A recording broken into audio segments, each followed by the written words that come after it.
Parte 1. A última transmissão ao vivo prenunciou sua própria morte. Era uma noite comum e a influenciadora digital Marina ligou sua câmera para mais uma transmissão ao vivo. Ela fazia lives quase todas as noites. Era carismática e atraiu milhares de seguidores que adoravam seu jeito espontâneo de contar histórias de terror enquanto interagia com o público. Mas naquela noite, algo parecia diferente. Marina estava mais séria do que o normal e começou a live dizendo: "Hoje vou contar uma história real, algo que aconteceu comigo." Ela contou com detalhes sobre um sonho estranho que teve na noite anterior. Disse que, no sonho, estava em seu quarto exatamente como na transmissão, com as luzes baixas e as velas acesas ao fundo. A diferença é que no sonho, enquanto falava com seus seguidores, sentia a presença de alguém atrás dela. No pesadelo, ela olhou para a câmera na tela do notebook e conseguiu ver, refletido, um vulto ao fundo. "Eu acordei assustada", disse ela rindo nervosamente. "Mas foi só um sonho, certo?" Os comentários começaram a pipocar na tela. "Tenho arrepios só de ouvir. Você anda brincando demais com coisas sobrenaturais. Olha para trás, Marina, só para garantir. Haha." Ela riu junto com os espectadores, mas confessou que o sonho tinha deixado uma impressão ruim. Para descontrair, pediu a opinião do público sobre novos temas para suas histórias. Ela não tinha ideia do que estava por vir. Enquanto lia os comentários, algo inesperado aconteceu. A conexão oscilou e a tela travou rapidamente, mas isso já tinha acontecido antes. Porém, os espectadores começaram a escrever coisas estranhas no chat. "Marina, tem alguém aí com você? Olha no reflexo da janela. Pelo amor de Deus, vira para trás." Ela achou que era uma brincadeira, mas decidiu olhar para a janela do canto do quarto. Tudo parecia normal. Ela até brincou com a situação. "Vocês querem me assustar, né? Não vão conseguir." De repente, a luz piscou e a conexão voltou a falhar. Desta vez, os espectadores afirmaram que viram algo. Era uma forma borrada no canto esquerdo da tela, como se alguém estivesse espiando por trás dela. Marina virou-se rapidamente e se levantou para verificar, mas o quarto estava vazio. Rindo de nervoso, sentou-se novamente e brincou dizendo que sua mente sugestionável estava lhe pregando peças. Foi quando o som ficou estranho. Havia algo no áudio, como se houvesse uma respiração pesada ao fundo. Ela tentou sorrir e continuar falando, mas o desconforto era visível em seu rosto. Nos comentários, as mensagens começaram a ficar mais frenéticas e confusas. "Marina, sai daí! Tem alguém atrás de você!" Nervosa, ela abriu o chat para ler melhor, mas logo depois congelou. Seus olhos arregalaram e sua respiração ficou trêmula. A câmera registrou o momento exato em que ela olhou diretamente para frente, para sua própria imagem refletida no notebook.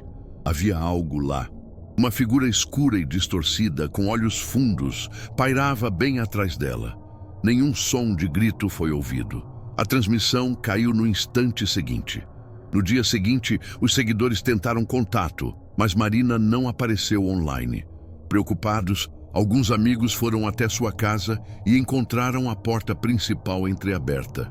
O quarto estava exatamente como na transmissão, com as velas consumidas, a cadeira caída e o computador ainda ligado. Mas de Marina não havia sinal algum. O stream daquela noite acabou viralizando, mas o arquivo parecia distorcido, com partes apagadas e estáticas. O mais assustador foi que no final do vídeo, antes de tudo desaparecer, dava para ouvir uma última frase sussurrada, quase inaudível, como se viesse de dentro do próprio microfone. "Você estava me esperando." A voz parecia rouca, mas com um tom gelado que fez muitos dos que assistiram posteriormente sentirem calafrios.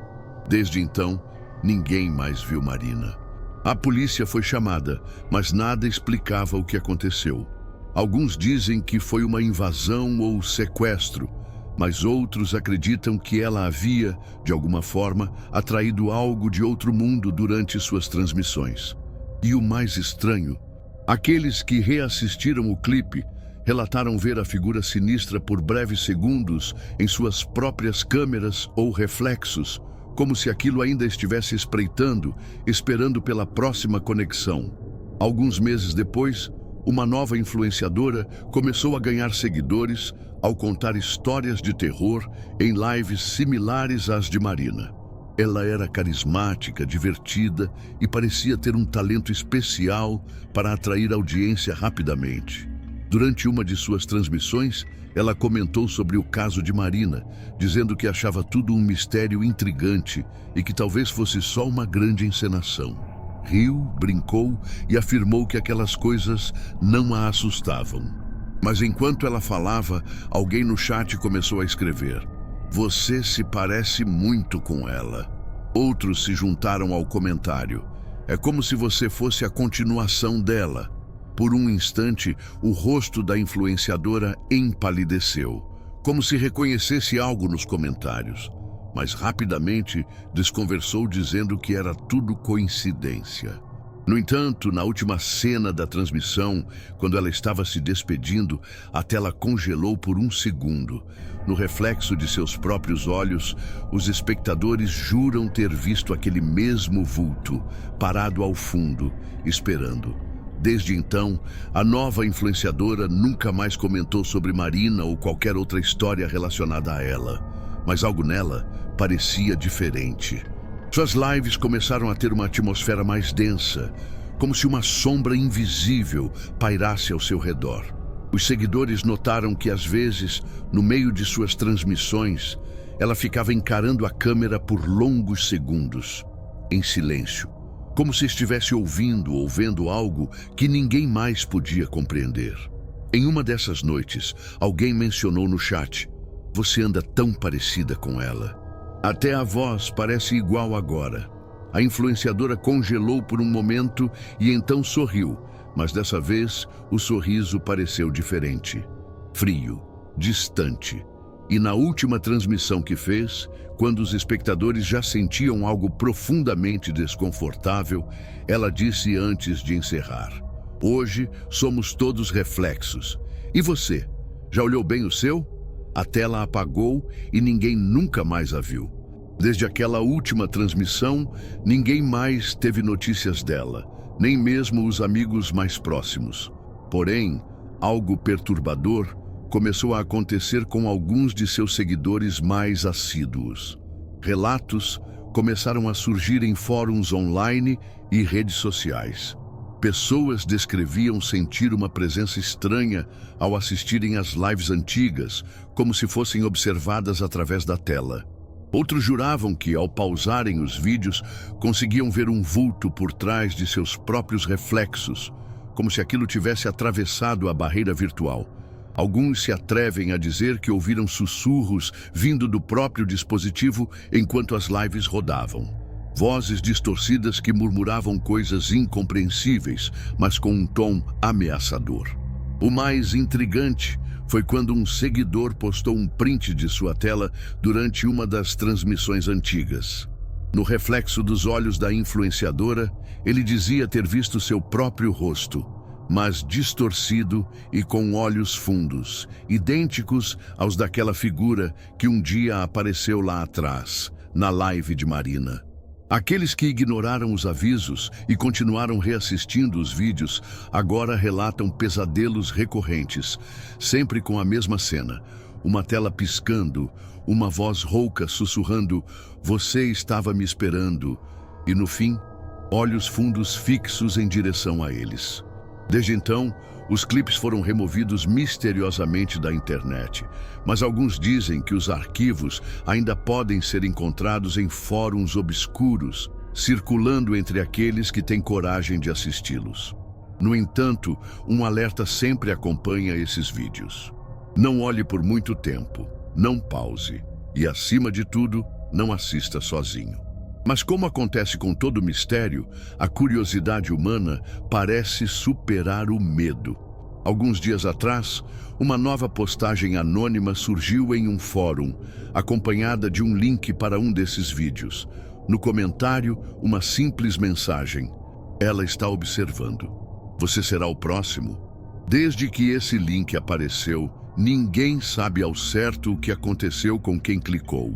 Os poucos que admitiram ter assistido relataram que, em determinado ponto do vídeo, a tela ficou completamente preta, mas ainda dava para ouvir algo. Passos lentos, a respiração pesada e, por fim, um sussurro. "Estou mais perto do que você imagina." Um dos usuários anônimos que compartilhou essa experiência nunca mais foi visto online. Seus perfis desapareceram como se ele nunca tivesse existido. Outros dizem que dias depois de assistir, começaram a sentir que estavam sendo observados. Reflexos pareciam diferentes, sombras no quarto se moviam onde não deveria haver nada. O mais assustador? Alguns juram ter visto seus próprios rostos no vídeo, mas com os olhos fundos e aquele sorriso frio, como se fossem reflexos de algo que não eram mais eles mesmos. Agora, ninguém tem coragem de confirmar se o link ainda existe, mas às vezes, em noites silenciosas, há quem diga ouvir aquele mesmo sussurro vindo de dispositivos desligados. "Você estava me esperando." Os relatos nunca cessaram. Aqueles que ousaram buscar mais sobre o caso de Marina e da nova influenciadora dizem que algo mudou no padrão dos acontecimentos. Agora, não são só nos clipes antigos que as pessoas relatam sentir uma presença. Alguns juram que, após mergulharem fundo demais na história, começaram a perceber alterações sutis no próprio ambiente. Objetos se movendo, sombras dançando no canto do olho. E, às vezes, um leve sussurro ao anoitecer. Uma pessoa, meses depois do sumiço da última influenciadora, comentou anonimamente em um canto esquecido da internet. Disse que decidiu investigar mais a fundo, por curiosidade ou teimosia, nem sabia mais.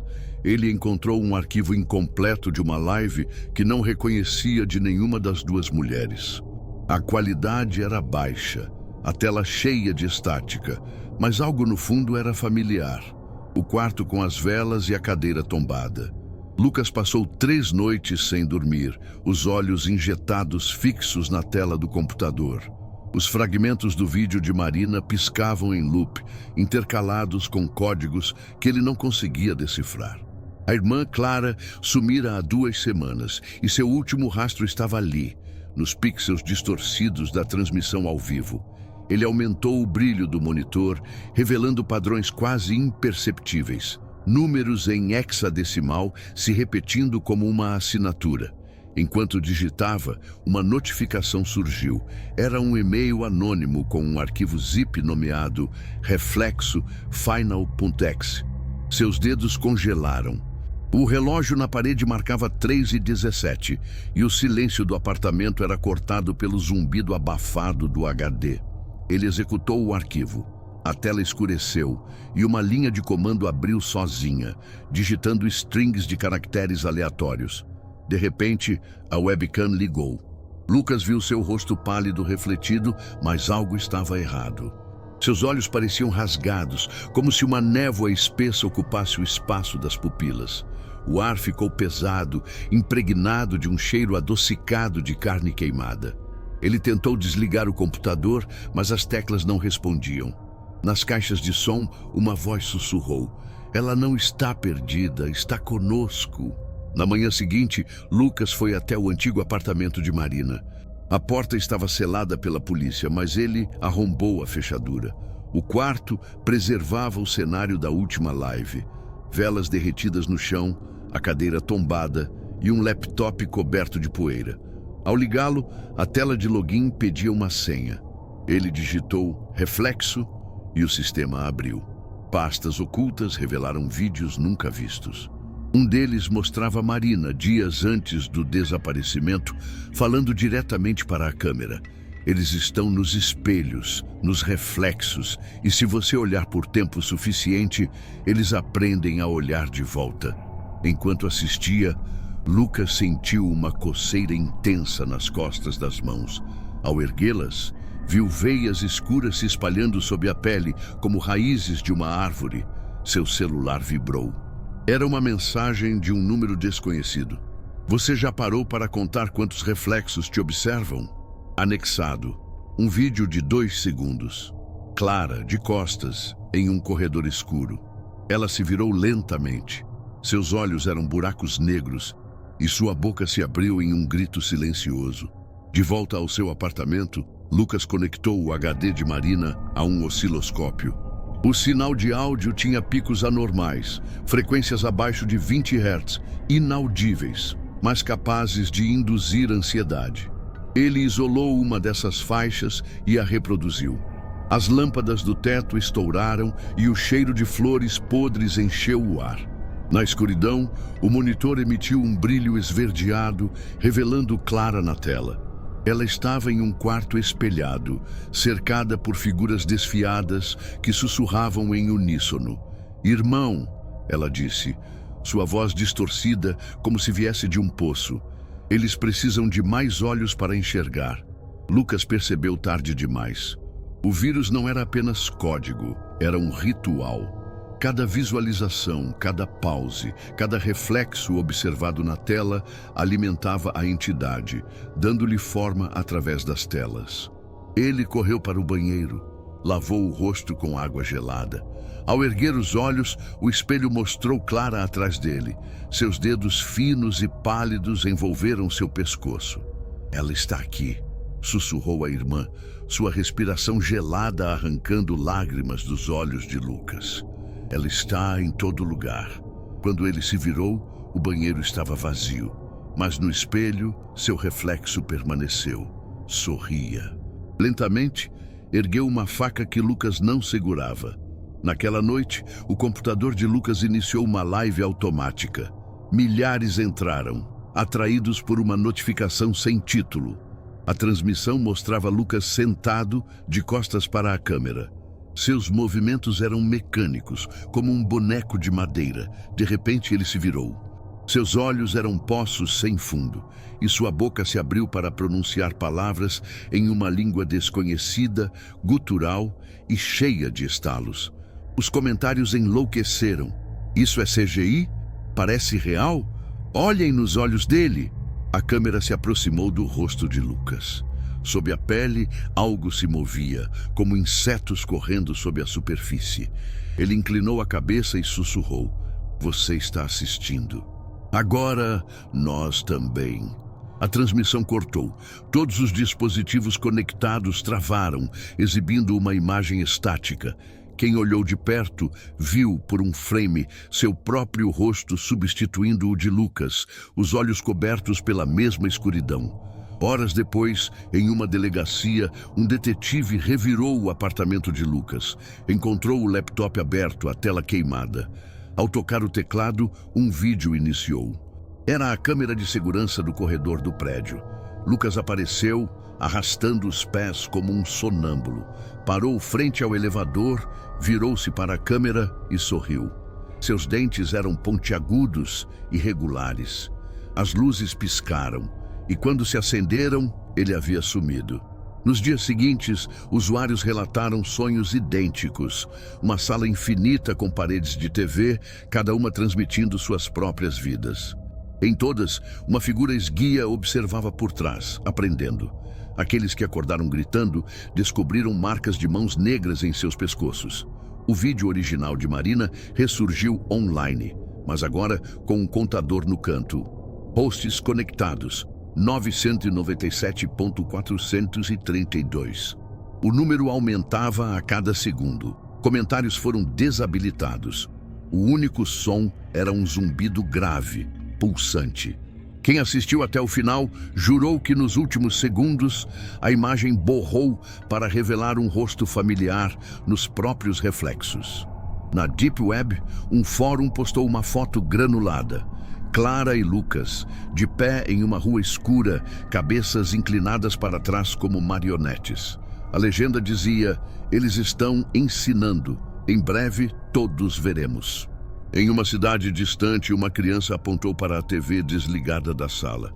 "Tem uma mulher ali, mamãe", disse. "Ela está sorrindo. A transmissão está sempre aberta, sempre ao vivo." Parte 2. A terrível mensagem de advertência transmitida na última transmissão. Aquela cidade pequena no interior de Minas Gerais sempre foi silenciosa à noite. Só o som dos grilos e o ranger ocasional de alguma casa antiga acompanhava os moradores. Foi por isso que o programa de rádio das 22 horas ficou tão popular. Um som familiar no escuro, voz amiga, algo que preenchia o vazio. Mas naquela sexta-feira, o vazio não queria ser preenchido, ele queria ser notado. O programa começou como sempre, com a trilha instrumental suave e a voz de Antônio Marques, o apresentador conhecido por sua fala lenta e acolhedora. "Boa noite, meus amigos ouvintes. Hoje o calor foi de derreter a alma, mas agora vamos esfriar a cabeça com histórias leves." Mas algo na entonação soava diferente. Uma hesitação sutil no final da frase, como se ele não estivesse lendo o roteiro, como se estivesse esperando algo. Nos primeiros minutos, a programação correu normalmente, mas então, durante uma pausa entre músicas, um som cortou o ar. Um ruído curto, mas agudo, como se alguém tivesse raspado unha em aço. O som não vinha da música, nem do microfone. Parecia estar dentro da frequência. Antônio ficou em silêncio por 4 segundos exatos, tempo suficiente para um ouvinte sentir o corpo congelar. "Vocês ouviram isso?" ele disse, mas a pergunta soou errada. Como se ele não estivesse perguntando ao público, mas a alguém mais próximo. Como se não estivesse sozinho no estúdio. A transmissão voltou ao normal por pouco tempo, até que a voz de Antônio desapareceu. Nada foi dito. Apenas o som seco de algo sendo arrastado no chão. E em seguida, uma respiração forte, irregular, quase animal. Mas havia algo ainda pior. Um som molhado, viscoso, repetido em intervalos curtos.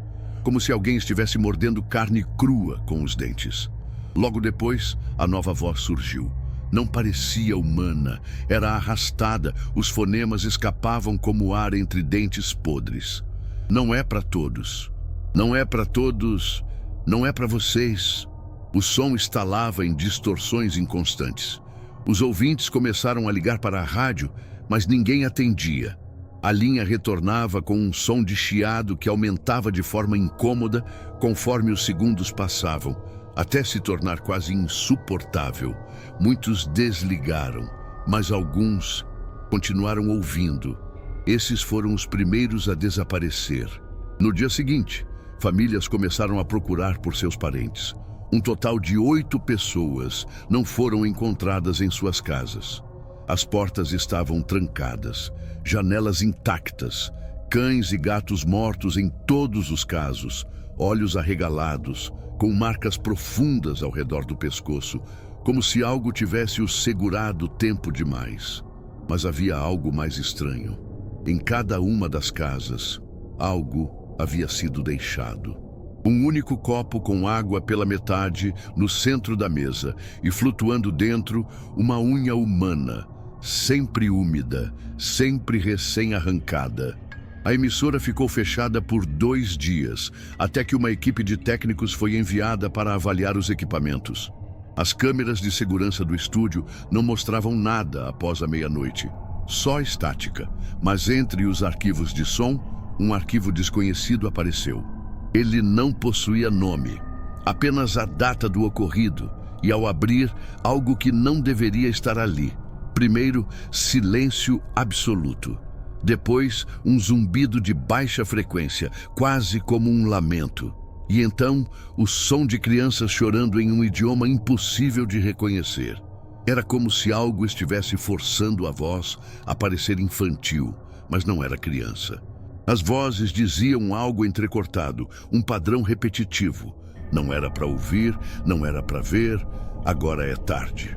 Um dos técnicos começou a sangrar pelo ouvido direito. Gritou, derrubou o fone, mas mesmo sem estar mais conectado, o som continuava. Dentro da sala, dentro dele, Ele entrou em surto psicótico e foi internado.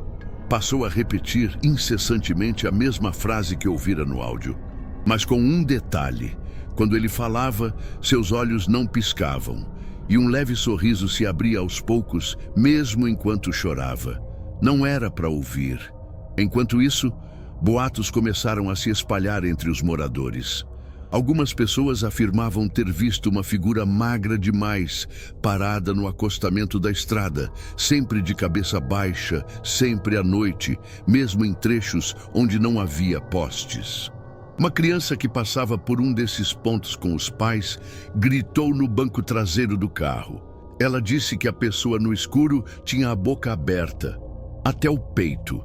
Um agricultor que morava nos limites da cidade relatou um episódio ao padre local. Durante a noite, o rádio da cozinha ligou sozinho, mas não emitiu som algum. Apenas o cheiro de carne pútrida começou a encher o ambiente vindo do alto-falante. Ele apagou a luz e correu para o quarto. Antes de fechar a porta, olhou para trás. A cozinha estava escura, mas algo ali refletia luz. Algo que escorria lentamente pelo chão, como se fosse viscoso. O rádio continuava ligado. No dia seguinte, ele abandonou tudo e desapareceu. Sua casa ficou trancada por fora. Ninguém encontrou chave, mas os arranhões na parte interna da porta eram longos, verticais, como se algo muito alto tivesse tentado sair ou entrar. A Universidade da capital ouviu falar do caso e enviou um grupo de parapsicólogos e engenheiros acústicos. Queriam saber se a frequência poderia ter sido manipulada, se algum tipo de som subliminar poderia causar histeria coletiva. Mas todos que ouviram a gravação original, mesmo por poucos segundos, passaram a sofrer o mesmo padrão de sintomas: perda de sono, odor imaginário de carne queimada, paladar metálico e sempre o mesmo pesadelo: uma sala vazia com um rádio no centro e uma figura encostada no canto do teto, como uma aranha humana observando, sempre sem rosto. Um dos pesquisadores acordou com a boca cheia de pelos pretos. Vomitou até sangrar. Outro tentou arrancar os próprios dentes com a mão, dizendo que algo estava plantado neles.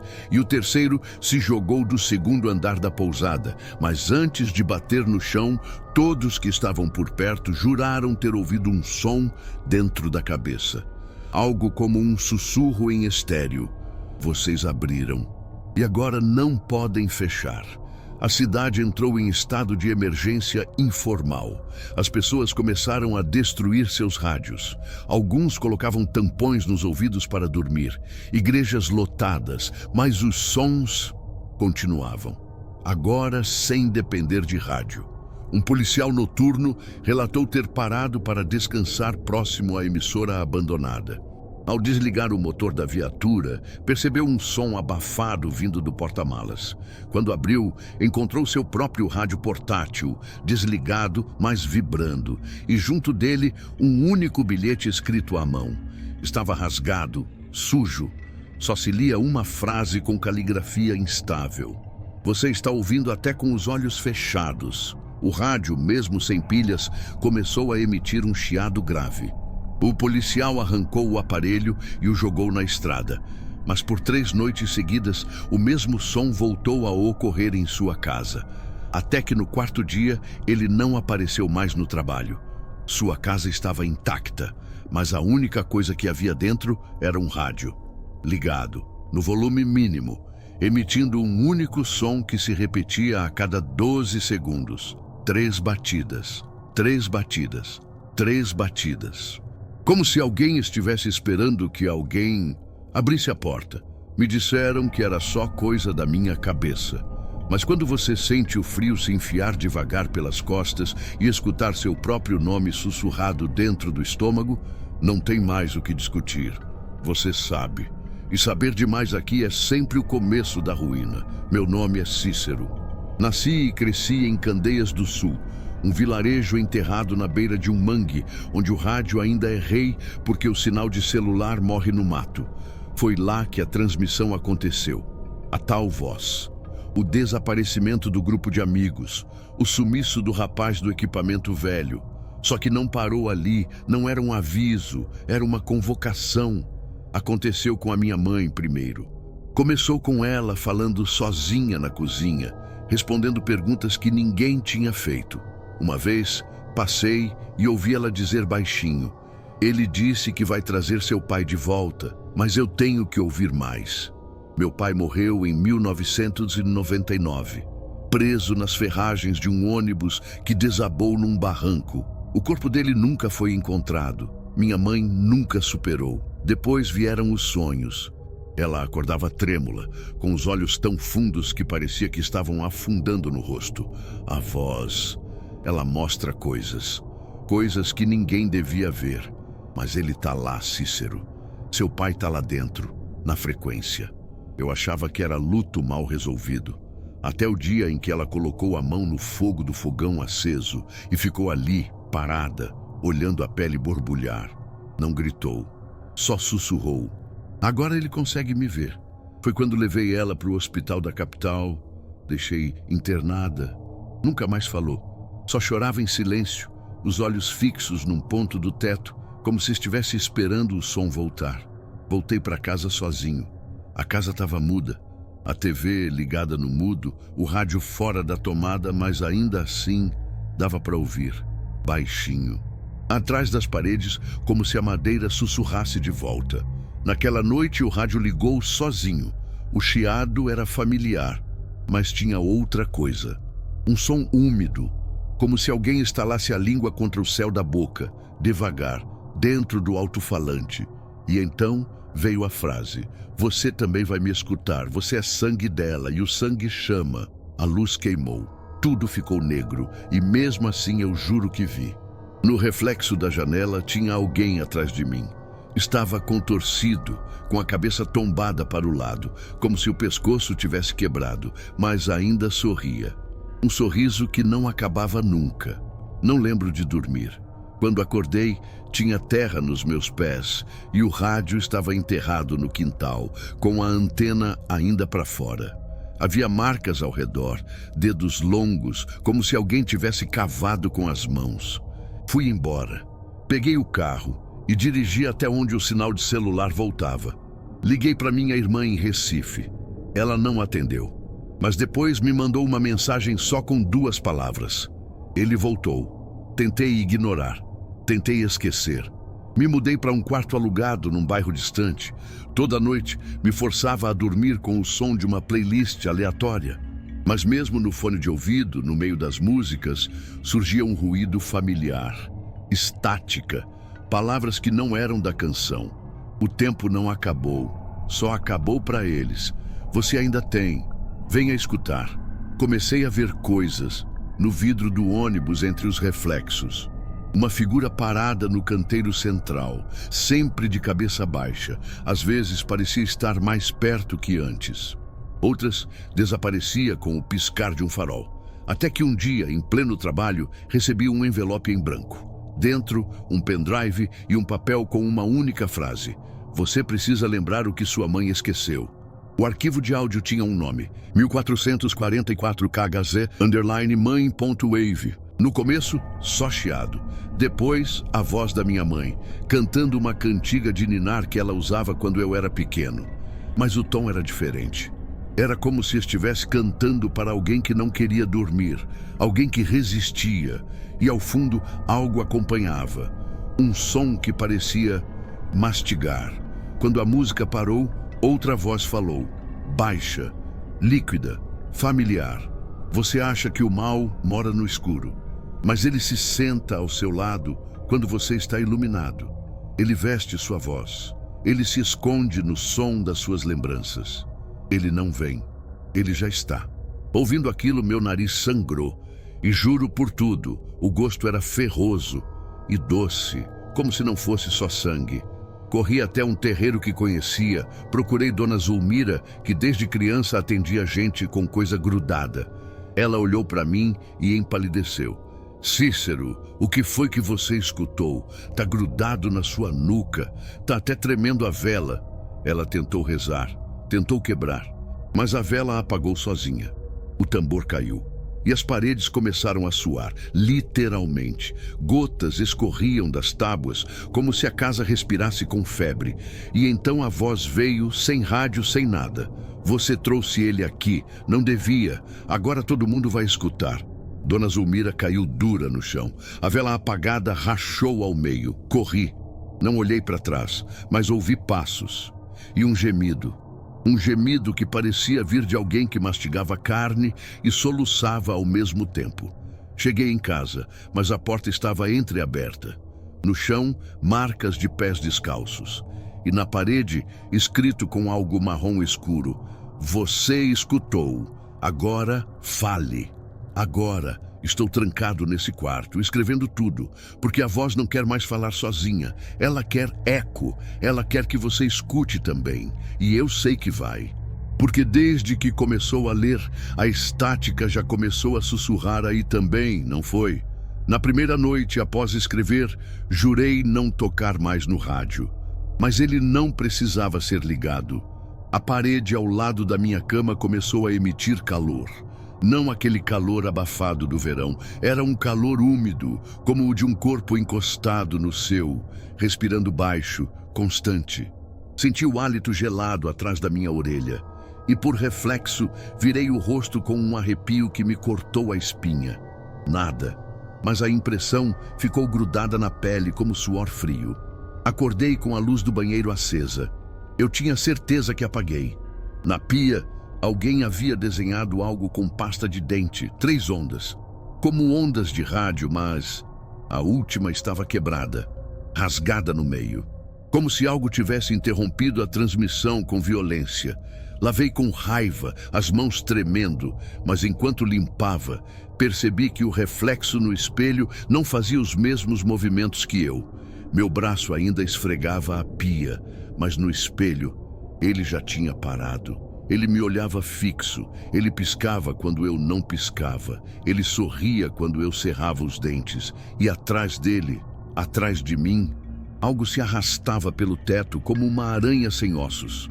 Meus olhos se arregalaram com força, o susto explodindo no peito, como se meu coração fosse rasgar a caixa torácica. As patas não batiam no teto, elas deslizavam, como se o teto estivesse molhado por dentro. Um som de carne sendo puxada contra a madeira. Meu queixo tremeu. O susto veio como um espasmo seco, um choque na nuca. Me empurrou 2 passos para trás com tanta força que tropecei no tapete. Caí de joelhos, sentindo o ardor imediato do impacto. Tentei correr, mas minhas pernas vacilaram e tropecei no meu próprio pé. Ralei a palma da mão no assoalho áspero. Escorreguei de lado, rolando feito boneco jogado fora. Me arrastei no chão, o peito raspando na madeira, cada farpa entrando como espinho no desespero.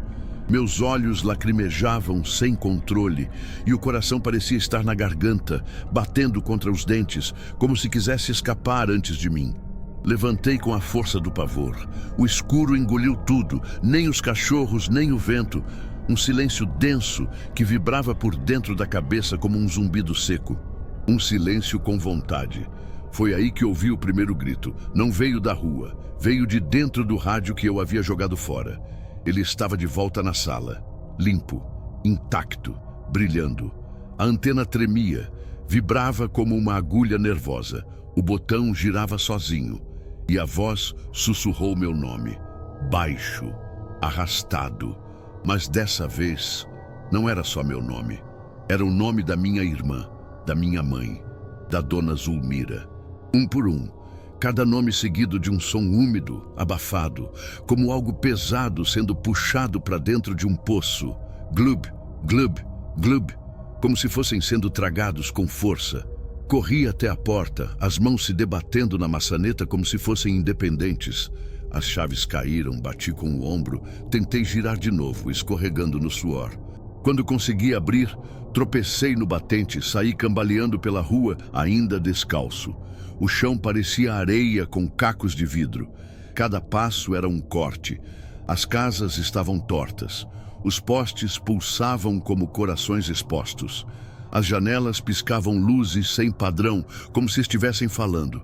Os postes rangiam como se sofressem, e cada rangido parecia meu nome. Um lamento, um aviso.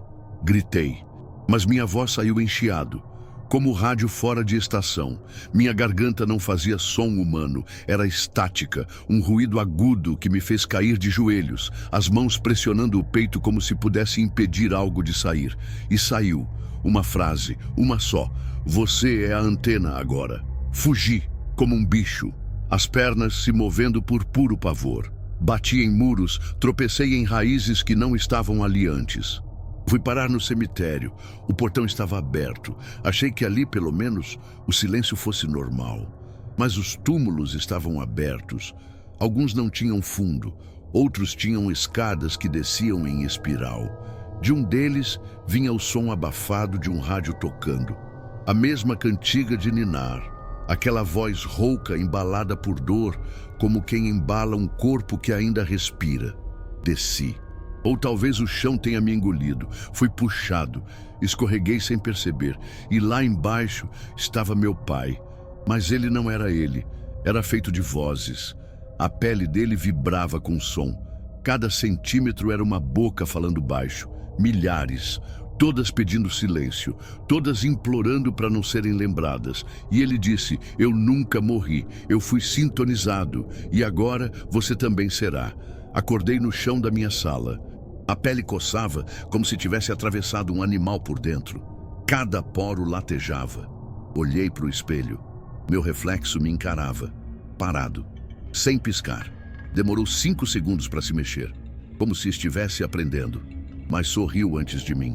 Desde então, toda noite, a transmissão volta. Não no rádio, nos espelhos, no vento, na água parada, no barulho do chuveiro, no zumbido da geladeira, na respiração alheia, nos barulhos que ninguém escuta. Ela me persegue nos sons mínimos, no ruído da língua quando penso em falar. E a cada vez, um novo nome, um novo sumiço. Cidades pequenas, pessoas que evaporam e ninguém noticia. Mas eu sei, são os sintonizados. E você que chegou até aqui já ouviu demais. A voz já conhece seu ritmo, já copiou seu padrão de leitura, seu jeito de respirar. Quando a luz piscar, quando a TV chiar por um segundo, quando alguém te chamar e a voz vier do lado oposto ao que você está virado, não responda, nunca responda, porque a resposta não é um sim, é uma sintonia. Agora me diga, você lembra qual foi a última vez que ouviu seu próprio nome em um lugar vazio? A TV já chiou hoje? E você tem certeza de que está sozinho aí agora? Parte 3. Os mistérios da estação de TV desaparecida e seus eventos macabros. O que mais incomodava Jonas não era a solidão, mas o silêncio. O tipo de silêncio que pulsa, ecoa no estômago. Desde que a mãe morreu, a casa ficou maior e o tempo mais lento. Ele não desligava a TV nem à noite. Não por apego ao conteúdo, mas porque precisava de algum ruído. Algo que preenchesse a ausência. A TV velha da sala, herdada da mãe, ainda funcionava com antena de alumínio e estalos de estática. Era feia, mas era quase um altar. Jonas morava em Passo Escuro, cidadezinha esquecida no mapa do sul de Minas. As ruas eram de barro, os cachorros soltos, os vizinhos barulhentos. Menos a casa de Jonas, onde só se ouvia o som do ventilador girando em câmera lenta. Ele trabalhava consertando eletrônicos antigos que encontrava no ferro velho, ou recebia de gente supersticiosa que jurava que os aparelhos estavam possuídos. Jonas achava graça, desmontava tudo com calma, limpava as placas e devolvia. Às vezes, as TVs voltavam com interferência. Às vezes, voltavam com coisas piores. Mas foi só quando encontrou, por acaso, uma fita VHS escrita à mão, com o rótulo Canal 43, que as coisas começaram a mudar. Ninguém mais falava disso.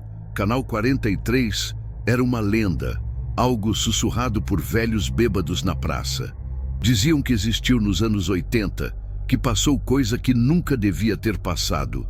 que transmitia de um estúdio que hoje não existe mais. Só que Jonas não acreditava em maldições. Ele acreditava em falhas técnicas, em interferência, em sinais perdidos vagando por aí. A fita foi encontrada numa caixa de doações no Ferro Velho. Sem capa, apenas a fita e o nome escrito com letra trêmula. Na primeira noite, Jonas deixou a fita sobre o rack e não mexeu. Olhava para ela como quem encara uma ferida antiga. Sentia um peso ali, como se tivesse algo grudado naquelas bobinas, não só imagens. Na terceira noite, após uma insônia silenciosa, Jonas colocou a fita no videocassete. O chiado preencheu a sala. Nenhum sinal de programa, nenhuma introdução. Só uma imagem estática, uma sala mal iluminada, com uma cadeira no centro. Ao fundo, um zumbido contínuo, como um ventilador distante, mas com ritmo irregular. A câmera estava tremendo levemente, como se alguém a segurasse com uma respiração muito forte. Ele não conseguiu assistir por muito tempo. Um gosto metálico subiu pela garganta, como ferrugem. Desligou o aparelho, mas naquela noite sonhou com a cadeira. Ela estava na sala dele agora. No sonho, ele ouvia a respiração do câmera vinda de dentro do guarda-roupa. No dia seguinte, decidiu perguntar sobre o Canal 43 na feira. Dona Zuleika, que vendia doces de leite e sabia da vida de todos, arregalou os olhos. Disse que a irmã dela tinha desaparecido depois de participar de um programa infantil transmitido por aquele canal. Disse que ninguém mais tocava no assunto, porque mexer nisso era como chamar bicho ruim para dentro de casa. Mas Jonas precisava saber. Não pela curiosidade mórbida, mas porque começou a notar padrões. A TV chiava sempre no mesmo horário, 3h17 da madrugada. Sempre com a mesma sequência de estática, seguidos de um som baixo, quase como palavras engolidas. Ele começou a gravar. Numa dessas madrugadas, o chiado virou uma frequência mais aguda. Na tela, surgiu por 2 segundos a imagem de uma mulher de costas, sentada na cadeira. Ela balançava o corpo para frente e para trás, com movimentos ritmados e doentios. Jonas pausou. Rewind. Play. A imagem não estava mais lá. As gravações começaram a afetá-lo. Passou a ouvir a voz da mãe. Não nos sonhos, mas entre as paredes. Voz baixa, reconfortante, chamando pelo nome, só que com um tom errado. Como se estivesse vindo de um lugar muito profundo, molhado, abafado. Uma noite, enquanto consertava um rádio de válvula, a frequência sintonizou sozinha. Uma música começou a tocar. Parecia um samba antigo, distorcido, com vozes misturadas ao fundo. Mas havia algo a mais. Uma respiração ofegante no canal esquerdo. No direito, a risada de uma criança. O rádio estava desligado da tomada. Naquela madrugada, decidiu revisar uma das fitas. Quando deu play, a mesma sala apareceu, agora com um detalhe novo. Um espelho ao fundo. Jonas apertou pausa. A imagem era borrada, mas havia algo refletido ali. Alguém ou algo no canto da sala. Ombros curvados, a cabeça abaixada, cabelo cobrindo o rosto. Mas o que o paralisou foi perceber que a cadeira, no centro da sala, agora estava vazia. Quando a fita travou sozinha, o chiado encheu o quarto, mas não era mais aleatório. Era uma frequência constante, como se alguém respirasse muito próximo do microfone. Jonas se levantou. O gosto metálico voltou, mais forte. Um cheiro estranho invadiu o cômodo. Queimado, carne estragada, pano úmido, foi até a cozinha vomitar. Na pia, misturado ao vômito, havia um fio de cabelo, mas não era dele. Era grosso, escuro e fedia a mofo. No dia seguinte, ele foi até a prefeitura tentar puxar qualquer registro sobre o Canal 43. Nada. Nenhuma anotação, nenhuma licença, nenhum nome. Apenas um mapa velho da cidade com uma marcação estranha em uma área onde hoje há apenas mato. Antiga torre de transmissão, desativada em 1984. Naquela noite, foi até o local. O caminho era estreito e abafado. O mato parecia fechar por cima dele a cada passo. No meio da trilha, viu uma velha placa enferrujada caída no chão. Propriedade do Canal 43, entrada proibida. O coração acelerou, continuou. No centro do terreno, uma estrutura deformada pelo tempo ainda se mantinha em pé. As paredes descascadas, cobertas por grafites antigos e marcas de mãos. A porta estava entreaberta. O interior exalava o mesmo cheiro de pano úmido e carne fermentada que ele havia sentido em casa. Dentro havia uma cadeira e um espelho quebrado. Ao encostar na cadeira, Jonas sentiu um arrepio subir pela espinha. Não um susto, mas uma memória. A textura da madeira era familiar, como se ele já tivesse estado ali antes. O espelho estava virado para o chão.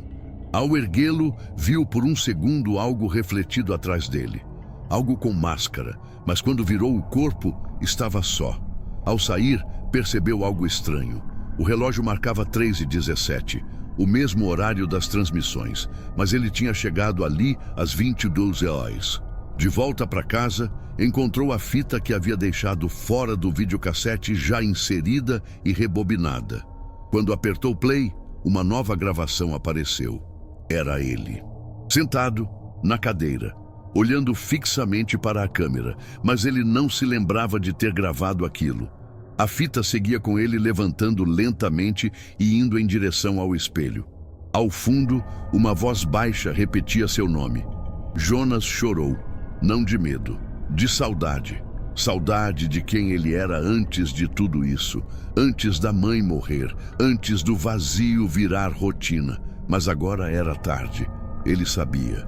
A TV agora ligava sozinha, e o espelho do banheiro mostrava reflexos que ele não reconhecia mais como sendo seus. A cidade parecia tranquila naquele dia de outono. O vento batia nas janelas das casas e as folhas secas dançavam nas ruas desertas. Mas dentro de cada casa, a lembrança do Canal 43 ainda pairava no ar, uma sombra que ninguém queria nomear. O jovem Luiz estava em casa, sentado na frente da TV antiga que sua avó havia deixado. Ele passava os dedos nas cicatrizes de sua mão, as marcas de um acidente que, segundo a avó, acontecia quando se mexia com coisas que não se devia. Mas Luiz não acreditava em lendas. Ele era cético, acreditava que os medos da infância eram apenas fantasias que precisavam ser confrontadas. Naquela tarde, uma decisão impulsiva o levou a fazer algo que mudaria sua vida para sempre. Luiz se lembrou das histórias que ouvia de seus colegas na escola sobre o Canal 43. Aquele programa, a figura mascarada. Toda a cidade falava disso. Todos tinham medo, mas ninguém sabia o motivo exato. As fitas VHS que circulavam pela cidade sempre terminavam de maneira abrupta, com aquele homem mascarado no centro da tela. Mas Luiz não se importava com os boatos. Ele queria entender. Colocou uma fita velha no aparelho, sentindo um calafrio percorrer sua espinha enquanto a tela do televisor tremia levemente. O chiado da estática preencheu o cômodo de forma quase palpável. Era uma sensação estranha, como se o som não fosse apenas uma falha técnica, mas algo vindo de longe, de um lugar de onde ninguém deveria voltar. Quando a imagem começou a surgir, ele ficou em silêncio. A sala iluminada, familiar agora, apareceu diante dele. O homem com a máscara de couro estava lá, imóvel como sempre. O silêncio se arrastava por alguns segundos, mas, ao contrário das outras fitas, a figura parecia mais viva. Ela se mexeu. A câmera se moveu, mas o homem não. Ele apenas observava. Os olhos por trás da máscara não eram mais uma abstração. Agora, Luiz sentia como se estivesse sendo observado. A atmosfera tornou-se densa. O ar parecia apertar os pulmões.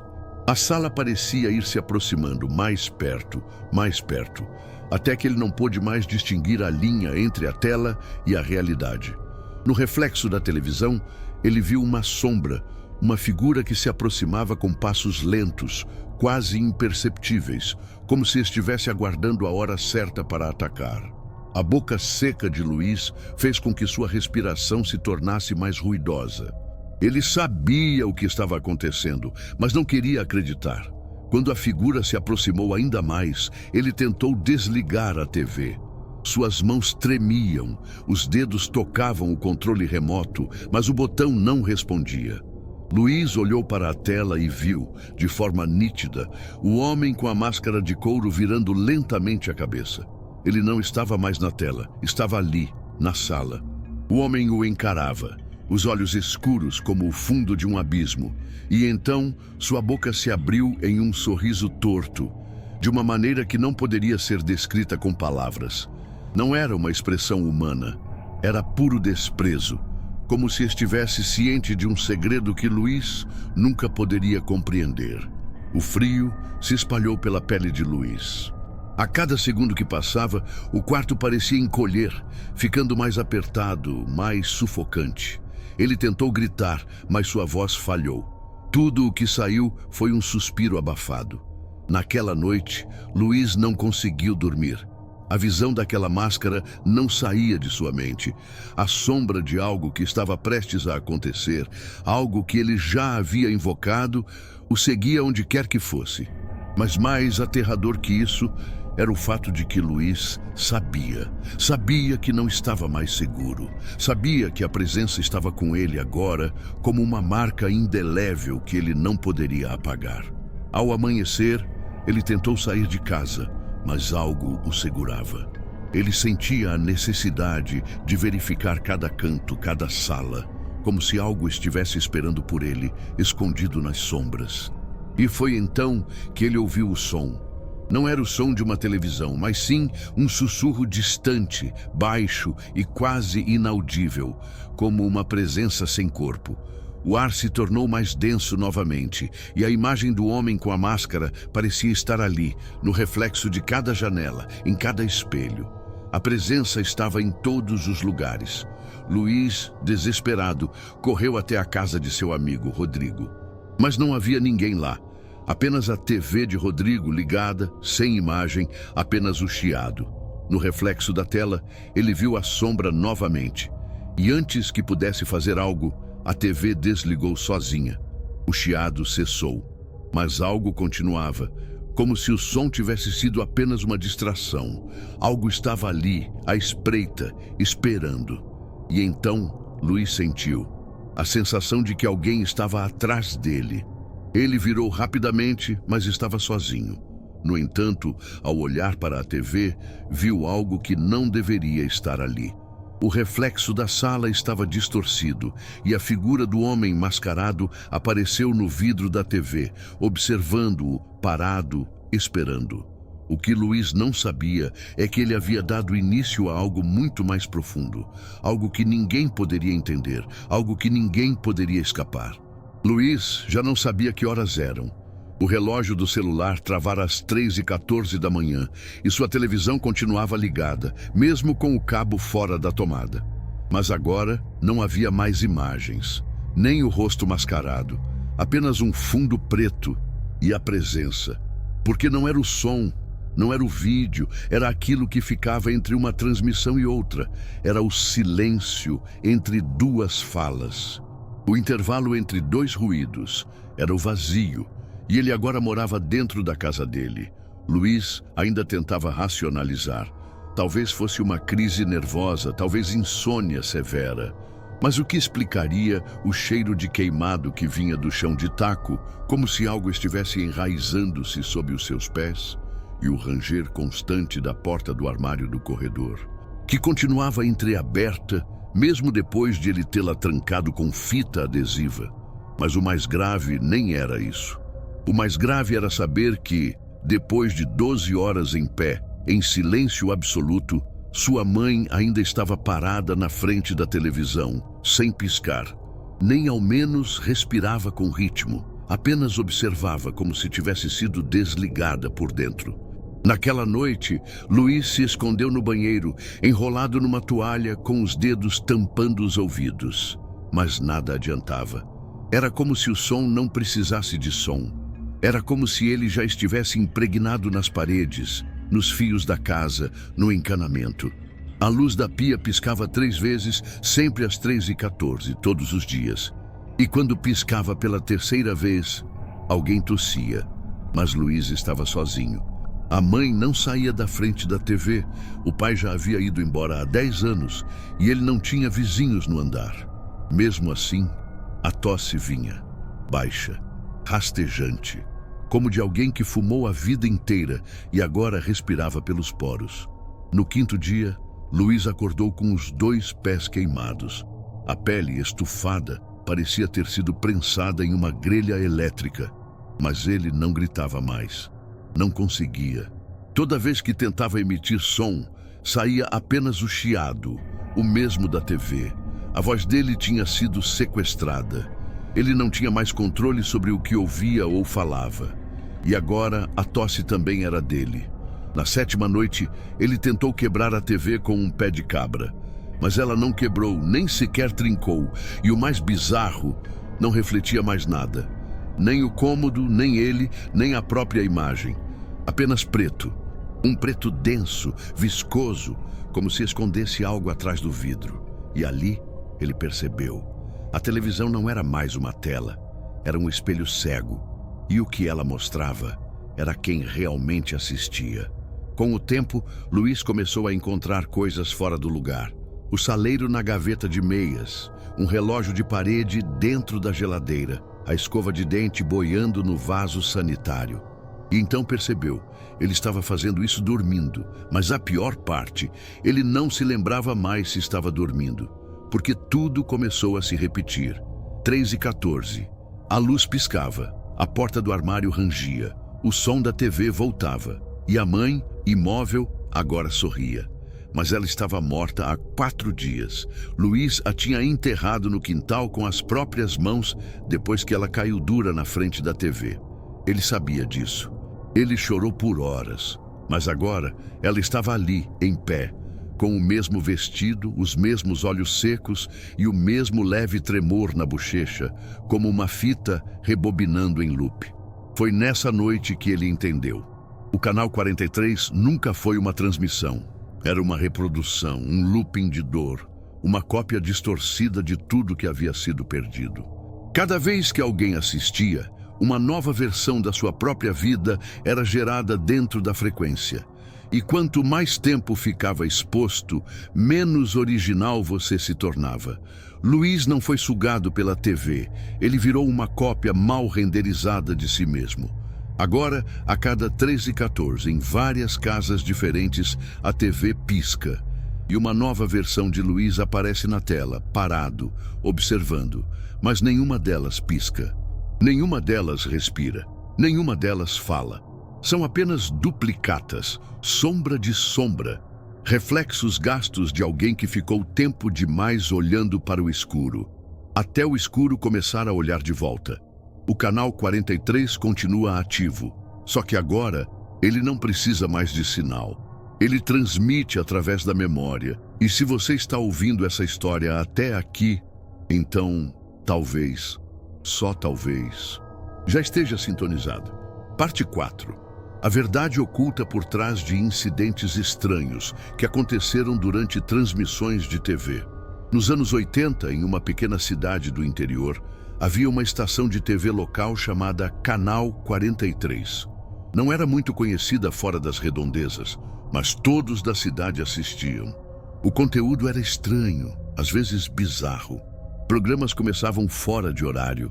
Os apresentadores quase nunca pareciam olhar diretamente para a câmera, e algumas cenas pareciam ser colocadas de maneira aleatória, como se tivessem sido editadas por alguém sem habilidades ou talvez sem intenções claras. As pessoas comentavam, achavam engraçado ou simplesmente ignoravam. Mas tudo mudou em uma noite de dezembro. Durante a exibição de um programa infantil às 8 da noite, a transmissão de repente foi cortada. Por alguns segundos ficou uma tela estática, apenas chiados. Foi só isso. Mas algo começou a mudar depois daquela noite. Começou com coisas simples. Televisores que ligavam sozinhos de madrugada, todos na mesma frequência, Canal 43. Mesmo em casas onde não havia sinal, ele aparecia. A imagem era sempre a mesma. Um cenário cinza, sem profundidade, com uma mesa, 2 cadeiras vazias e uma porta fechada ao fundo. Nada acontecia. Mas se você ficasse tempo suficiente, começava a escutar um som. Não era música nem fala. Era como respiração, mas não humana. Como se uma coisa estivesse do outro lado da tela, encostada no vidro, esperando. O som era baixo, arrastado, irregular. Como se a criatura estivesse doente ou sedenta. Um dos primeiros a notar algo diferente foi Caio, um rapaz de 17 anos que morava com a avó. Ele cuidava dela desde que o AVC a deixou muda e quase imóvel. A TV era a única companhia da senhora, que passava o dia assistindo o canal 43, mesmo com sua programação errática. Caio não dava muita atenção, até começar a perceber que a avó parecia estar conversando com a televisão. Ela ria em horários em que não havia nenhum som, apontava para a tela como se reconhecesse alguém. E o pior, às vezes, mesmo sem som, sua boca se mexia, como se estivesse repetindo o que via. Até que numa madrugada, Caio acordou com a TV ligada sozinha. O quarto da avó estava iluminado por uma luz esbranquiçada, pulsante, e havia um cheiro de metal no ar, como ferrugem molhada. Quando entrou, a avó estava sentada na beira da cama, encarando a televisão. Pela primeira vez em meses, ela falava, mas não com ele. Ela repetia palavras desconexas, uma mistura de frases infantis com ordens militares e frases de comerciais antigos. Era como se estivesse sendo comandada, como uma fita sendo rebobinada e reproduzida sem controle. Caio desligou a TV, mas ela continuou falando. Seu rosto estava diferente, esticado demais, como se os músculos tivessem sido puxados por dentro. Os olhos tremiam, como se uma imagem estivesse sendo projetada por trás da retina. No dia seguinte, a avó entrou em coma. E Caio jurava que, mesmo inconsciente, ela ainda murmurava. Com os lábios trêmulos, a boca repetia coisas que ele não entendia. Com o tempo, outras famílias começaram a relatar comportamentos semelhantes. Crianças que riam para o nada. Pessoas que começavam a sangrar pelo nariz após assistirem por muito tempo o canal 43. O som de vozes vindo dos televisores desligados, mas a maioria ignorava. Dizia que era coincidência, que as pessoas estavam impressionadas demais. Até que um homem chamado Walter, técnico de rádio aposentado, decidiu investigar. Walter era cético, um sujeito metódico, conhecido por andar com um pequeno gravador no bolso para registrar suas observações. Ele começou a gravar o som do canal 43 durante a madrugada. Na terceira noite, ouviu algo diferente. Era uma voz infantil, mas havia algo errado. A dicção era rígida demais, como se fosse uma criança lendo uma frase sem entender. A voz dizia repetidamente, "Você está vendo o que eu vejo?" Por horas. Sem alteração de tom, sem hesitação. Walter analisou o áudio. Havia frequências inaudíveis sendo transmitidas junto com a voz. Sons extremamente agudos, quase imperceptíveis, mas constantes. Dias depois, Walter foi encontrado morto em seu porão, com os 2 tímpanos estourados. A parede onde ele mantinha seu equipamento estava coberta de anotações. Palavras riscadas com força, como se tivessem sido escritas durante um surto. A mais repetida, "Ela já entrou." Não se sabia quem era ela, mas relatos começaram a surgir. Pessoas juravam ver uma figura de vestido branco, com os pés descalços e os braços moles demais. Ela não falava, só aparecia logo depois da imagem da porta trêmula no cenário do canal 43. Era como se aquilo estivesse tentando atravessar, como se a TV fosse só a superfície de um lago. E do outro lado, havia algo se debatendo, tentando respirar o mesmo ar que os vivos. Meses depois, o canal 43 desapareceu. Sem aviso, as frequências sumiram. As fitas das programações foram recolhidas pela prefeitura, que alegou problemas de manutenção e encerramento da concessão. Mas a cidade nunca mais foi a mesma. Algumas pessoas Ainda dizem que suas televisões de vez em quando ligam sozinhas e por poucos segundos é possível ver o cenário cinza, a mesa, as duas cadeiras e a porta, tremendo, sozinha, como se alguém estivesse batendo do lado de dentro, alguém que nunca parou de assistir você. O chiado durou exatamente 23 segundos. Depois, um corte abrupto. Nada. Tela preta. Silêncio absoluto. Nenhum som de fundo. Nenhuma voz. Até que uma respiração, baixa, arfante, começou a vazar pela transmissão. Como se alguém estivesse perto demais de um microfone antigo, respirando de um jeito irregular, entrecortado. A cidade inteira parou. Casas, bares, até a pequena igreja que mantinha uma TV na sacristia, todos assistindo aquela escuridão e ouvindo aquilo. Uma mulher gritou. Na tela ainda preta, o grito veio antes da imagem. Um berro rouco, desesperado, como se a garganta já estivesse ferida de tanto clamar por ajuda. A imagem surgiu embaçada. Uma sala com as paredes mofadas, com marcas no chão. Arranhões profundos, como se alguém tivesse tentado sair. A câmera tremia, mas em um dos cantos havia algo, ou alguém, era difícil entender. Um corpo, agachado, os braços encolhidos sobre a cabeça, chorando. Mas o som não vinha dele. O grito parecia vir de dentro da TV, de algum lugar fundo, como se a imagem fosse apenas uma porta mal fechada. A câmera se aproximou, lentamente, como se quem estivesse filmando quisesse prolongar o tormento. E aí, os olhos do corpo agachado se levantaram.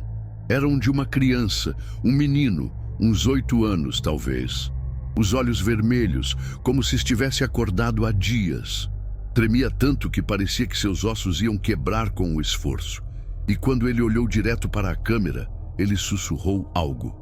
"Mãe, me tira daqui." A tela cortou novamente, só chiado. Por dias, ninguém sabia o que dizer. Nem mesmo o apresentador do Jornal da Cidade, que costumava manter a compostura até quando mostrava acidentes trágicos, conseguia falar sem gaguejar. Mas o mais estranho foi o sumiço. 13 pessoas, 13, desapareceram naquela mesma noite, sem deixar rastros, sem sinais de arrombamento, sem gritos, nada. Somente as televisões ligadas, todas no canal 43, e em todas elas a tela estava desligada. Mas o chiado continuava. Em uma dessas casas vivia uma senhora conhecida por todos, Dona Celina, professora aposentada, religiosa. Não perdia uma missa. Todos a respeitavam, mas foi ela quem deixou um caderno em cima da mesa antes de desaparecer. Aberto. A última página estava escrita com letras tremidas, como se a mão que segurava a caneta estivesse gelada. Eu vi o que estava atrás da criança. Era gente, mas não era gente. Não mais. Estavam tortos. Os olhos eram negros e suas bocas ficavam se abrindo sem parar. Um deles falou comigo, pela televisão desligada. Ele disse meu nome. Na página seguinte, apenas um rabisco, como uma espiral. Uma espiral feita com tanta força que rasgou o papel. A investigação durou 4 anos. 4 longos anos em que o Canal 43 ficou fora do ar. Mas ninguém conseguia desligar o transmissor da estação. O prédio estava trancado por dentro. E cada vez que alguém se aproximava, a estática voltava a tomar conta dos rádios da cidade, até mesmo de aparelhos que não estavam conectados à tomada. Aos poucos, os moradores foram deixando a cidade. Alguns fugiram à noite, outros enlouqueceram. E os poucos que ficaram, bem, eles aprenderam a não ligar mais a televisão. Alguns passaram a colar crucifixos na tela. Outros cobriam com panos pretos, mas de tempos em tempos, alguém ouvia aquela respiração, aquela voz. "Mãe, me tira daqui." Anos depois, um jornalista de fora, Paulo Azevedo, decidiu investigar o caso. Achou que seria fácil, só mais uma lenda urbana de cidade pequena. Ele chegou com câmera, tripé, microfone e ceticismo, gravou o caminho, entrevistou os poucos moradores. Foi até a antiga sede do Canal 43. O prédio estava com a fachada tomada por eras secas. A porta principal parecia ter sido arrombada há muito tempo, mas quando ele tentou entrar, o som mudou. A câmera gravou. Um ruído seco, como se algo tivesse quebrado no fundo da alma. Ele avançou mesmo assim. Lá dentro não havia poeira, nenhum sinal de tempo. O chão brilhava. O mesmo brilho frio de um hospital abandonado, onde os ecos não pertencem ao som que você faz. As fitas estavam lá. Centenas de fitas VHS, sem rótulo, somente números e datas. Algumas datadas de dias que ainda não haviam acontecido. Azevedo escolheu uma, colocou na velha TV do estúdio, e quando o vídeo começou, ele congelou. Era ele, sua própria imagem, sentado diante da câmera, com os olhos vazios e alguém atrás, encostando levemente os dedos em sua nuca. Na gravação, Azevedo não piscava, não falava, só deixava os olhos abertos, enquanto o ser por trás dele sorria. A câmera desligou sozinha. A fita foi ejetada, e quando ele a segurou, estava quente demais para ser tocada. Ele nunca mais saiu do prédio, pelo menos não como entrou. Hoje, se você sintonizar a frequência exata do canal 43 durante a madrugada, 03:12 da manhã, para ser preciso, talvez consiga ver. Não um programa, mas alguém parado, olhando para você, com olhos fundos e sussurrando. Não ligue a TV, não se aproxime, porque se você ouvir seu nome vindo de dentro da estática, é porque já é tarde demais. Eu não lembro quando começou. Talvez tenha sido naquela noite em que a TV ligou sozinha, no volume mais baixo, exibindo apenas uma tela cinza, ou talvez antes disso, quando minha irmã parou de responder meus chamados e começou a falar com alguém que não estava no quarto. Ela dizia que era o homem da câmera, que ele falava só com ela, que ele prometeu trazer nossa mãe de volta. Mas eu jurei para mim mesmo que aquilo tudo tinha acabado. Depois do incêndio, depois do noticiário dizer que a emissora desapareceu, depois que os corpos foram encontrados na sala de transmissão, com os olhos virados para cima e a pele descascando como papel molhado. Eu enterrei tudo, as fitas, as roupas, a carta que ela deixou escrita com sangue seco e perfume barato. Eu segui em frente. Mudei de cidade, de nome, de rosto, até que um envelope chegou sem remetente, dentro um pendrive e uma folha dobrada ao meio com 3 palavras escritas à mão. Você esqueceu dela. Abri o arquivo no computador, mesmo sabendo que não devia, e o vídeo começou com estática, depois a contagem regressiva clássica da emissora. 4, 3, 2, mas era diferente. Não havia locutor, nem trilha sonora. Só o som de alguém respirando com dificuldade. E o quarto dela, o quarto da minha irmã, com os pôsteres da Xuxa desbotados, o coelhinho sem um olho, o espelho com a fita isolante tampando o canto superior esquerdo, onde ela dizia que via os olhos da câmera. E lá estava ela, sentada no chão, de costas para a câmera, imóvel. A imagem tremia. Comecei a suar. Meu coração batia como se meu peito fosse pequeno demais. Aos poucos, a câmera se aproximava. E no fundo, um sussurro. Alguém estava rezando, mas as palavras estavam ao contrário. Tentei pausar, fechar a janela, desligar o computador. Nada funcionava. A tela escureceu e por 5 segundos, silêncio. Então surgiu uma frase em branco no centro. A transmissão nunca acabou. Desde aquele dia, tudo mudou. No espelho do elevador, meu reflexo sorri sozinho.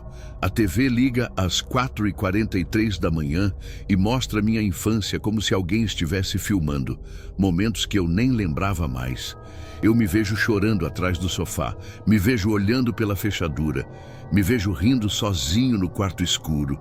E às vezes, eu vejo ela, a menina, não minha irmã, outra, com os pés sujos de terra, a boca costurada com arame e o uniforme da antiga emissora. Ela me encara, e quando fala, a voz sai de dentro do meu crânio. Você prometeu não esquecer. Comecei a ter sonhos. fragmentados, repetitivos, sempre o mesmo corredor, comprido, forrado de carpetes vermelhos, com quadros nas paredes, mas os quadros mudam. Um dia são crianças, no outro são pessoas sem rosto, às vezes sou eu. Sempre que chego na última porta, acordo com gosto de sangue na boca e as mãos tremendo. Mas o pior foi essa madrugada, porque dessa vez a porta abriu e eu entrei. A sala estava cheia de monitores antigos, todos ligados, sem som. Mostravam várias casas, pessoas dormindo, uma mulher escovando os dentes, um garoto jogando videogame, todos em tempo real, incluindo eu, deitado, assistindo. Até que uma tela ficou preta, a do meu quarto, e apareceu ela, a menina, do uniforme da emissora. Ela se aproximou da câmera e sussurrou: "Agora é você que vai transmitir.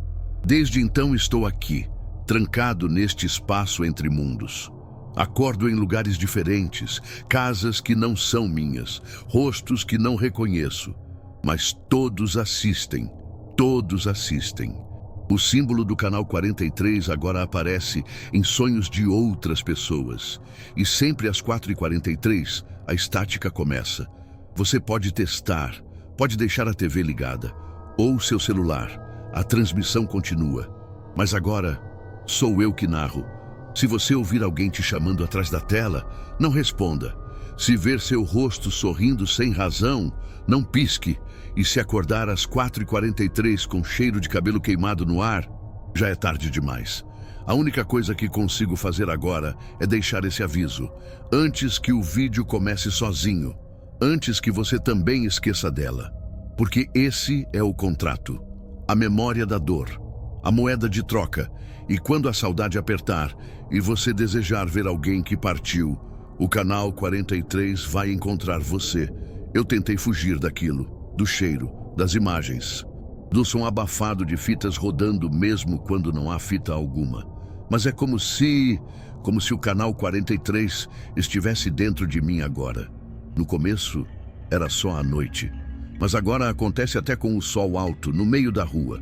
A luz estala, as vozes voltam, e de repente, tudo ao meu redor parece um cenário. Outro dia, no supermercado, vi uma mulher empacotar arroz enquanto olhava fixamente para uma câmera de segurança desligada.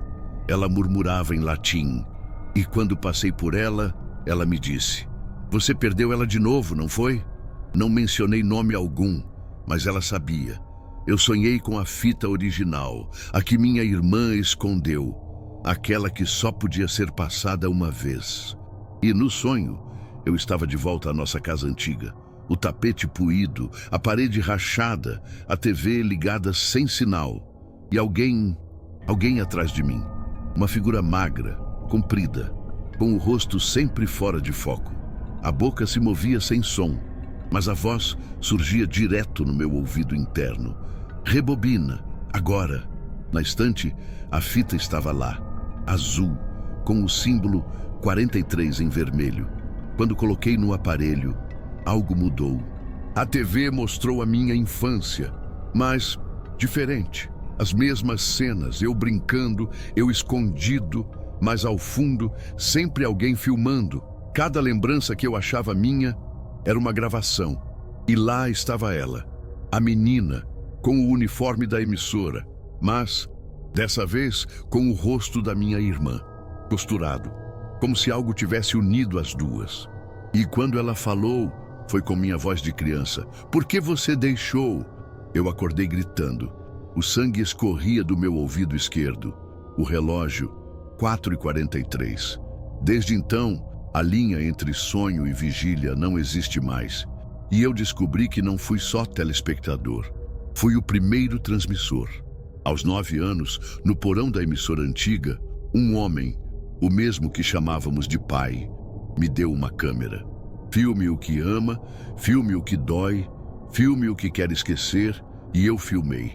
Filmei minha irmã dormindo, chorando, escondida, até o dia em que ela sumiu. A fita que a levou foi minha. E é isso que me assombra, porque o Canal 43 não mostra o futuro.